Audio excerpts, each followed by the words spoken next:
I am very worried about if the Senate or the House comes down to one race, and that race is in a recount or an audit. The biggest challenge of the time period that scares me the most is from election day to a vote being certified. And our Why? election officials, because election officials do wonderful jobs, but it's very intricate. In every state, if not every county, has different rules for when they can open up ballots. We saw this in California. California took forever to count their ballots. It gave people a lot of time to be like, oh, is this fraudulent? Why is the count changing? Et cetera, et cetera.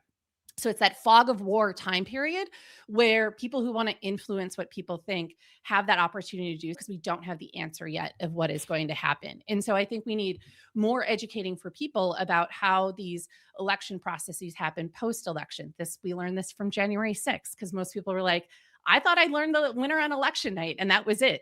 I didn't know things got certified on January 6th. I forgive me, I might be going a little bit too much No, no, stale, no. but like You're going down such a fascinating road, and you know what? This is an aspect I had not thought about, and it's really I'm so glad you're bringing it up because we do tend to think in terms of pre-election day mechanics and some of the stuff that Lawrence, he was on my show way back when talking about the book. Some of the stuff that Lawrence was laying out actually was neither far-fetched and kind of came to pass. What if someone messed with Detroit Edison through a cyber hack, and therefore the key county, which is predominantly Black in Detroit, lost power on election day? And since Black voters disproportionately tend to go to the polls rather than vote by mail, at least they did at the time, that would have a disproportionate impact on Democratic votes in the swing state of Michigan. That could tilt the election. That's the kind of thing we mhm. tend to think about. What you're laying out is really fascinating and absolutely true. I first experienced this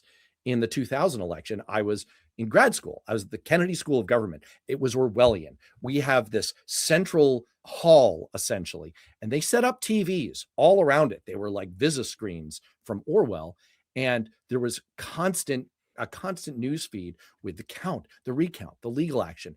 And one of the things we learned in the 2000 election was that there was as much work that went into shaping perceptions of what was going on, what was fair, what was legal, what had happened heretofore. There was as much work that went into that as went into the work of shaping the actual voting before the election. Yep. And we saw it again in 2020 and 2024, where there is this post-election phase where you fight the fight for perceptions. And Yep. I see exactly what you're saying, that there is a unique vulnerability there to deep fakes, misinformation, engineered reality that could fundamentally change perceptions and therefore change the outcomes of elections.